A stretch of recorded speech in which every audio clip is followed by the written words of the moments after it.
In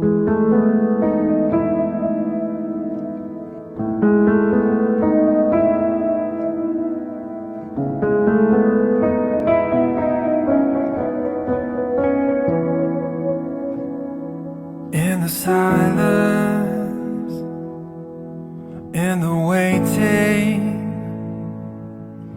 in the longest of nights, I believe that your light will still shine. In the failures, in my despair, I will look for your peace, though this wilderness is all I see. Thank you for joining us again.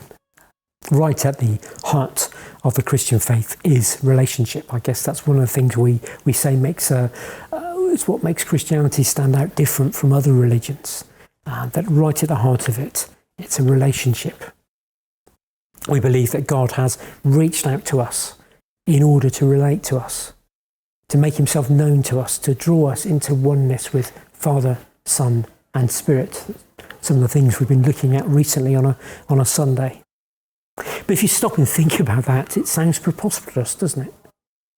How can we know an invisible, ineffable, eternal, omniscient, omnipotent, omnipresent, triune deity? Well, we're going to read from Isaiah 40. We know some parts of Isaiah 40 quite well. We're going to read two parts of Isaiah 40 today as we wonder at this reality. So first of all, Isaiah 40, 18 through to 26. To whom can you compare God? What image can you find to resemble him? Can he be compared to an idol formed in a mould, overlaid with gold and decorated with silver chains? Or if people are too poor for that, they might at least use wood that won't decay and a skilled craftsman to carve an image that won't fall down. Haven't you heard? Don't you understand? Are you deaf to the words of God? The words he gave before the world began? Are you so ignorant? God sits above the circle of the earth. The people below seem like grasshoppers to him. He spreads out the heavens like a curtain, makes his tent from them. He judges the great people of the world and brings them all to nothing. They hardly get started, barely taking root when he blows on them and they wither. The wind carries them off like chaff. To whom will you compare me? Who is my equal? Asks the Holy One. Look up to the heavens. Who created all the stars? He brings them out like an army, one after another, calling each by its name. Because of his great power and incomparable strength, not a single one is missing. Well, in this part of Isaiah 40, it feels that we're being told that we just cannot possibly know and grasp God. He is beyond us. And of course, that is true. Who are we that we can even try and grasp who he is, what he's like? How can we say that we can have a relationship with him and get to know him?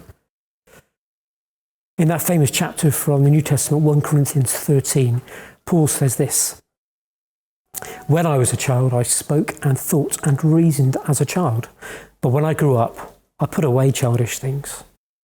Now we see things imperfectly, like puzzling reflections in a mirror, but then we will see everything with perfect clarity. All that I know now is partial and incomplete, but then I will know everything completely, just as God now knows me completely.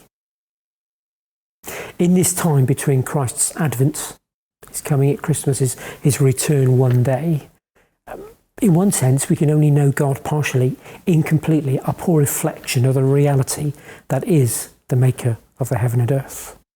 But what I love in these few lines from Paul is that Paul makes it clear that whilst we struggle to know God, he knows us completely. How does he end? Just as God now knows me completely. We might see our Maker as if we're looking through a dirty, distorted piece of glass, but he sees us clearly and perfectly, and he knows us completely and fully.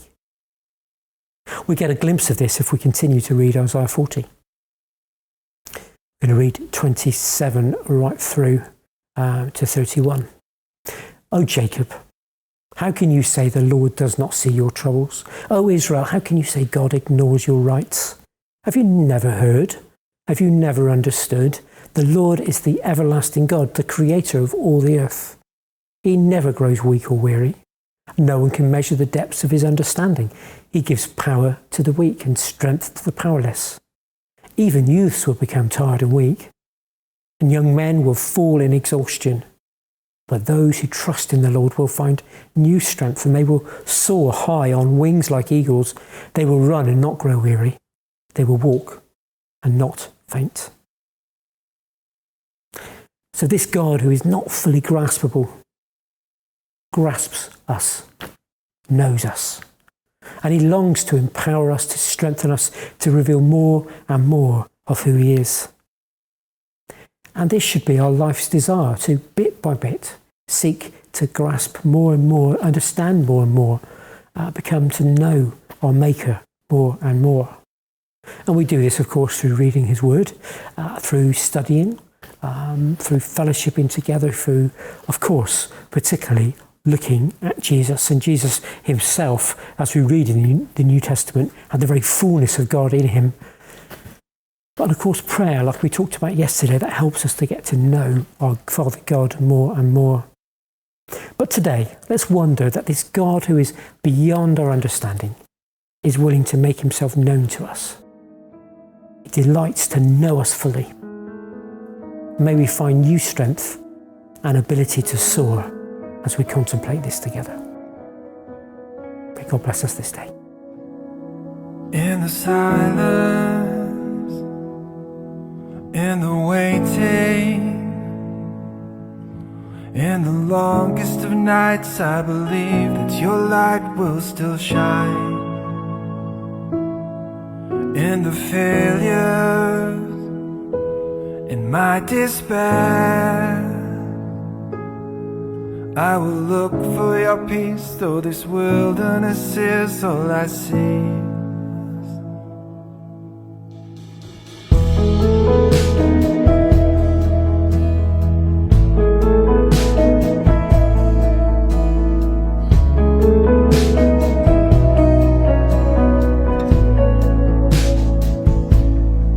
In the silence, in the waiting, in the longest of nights, I believe that your light will still shine.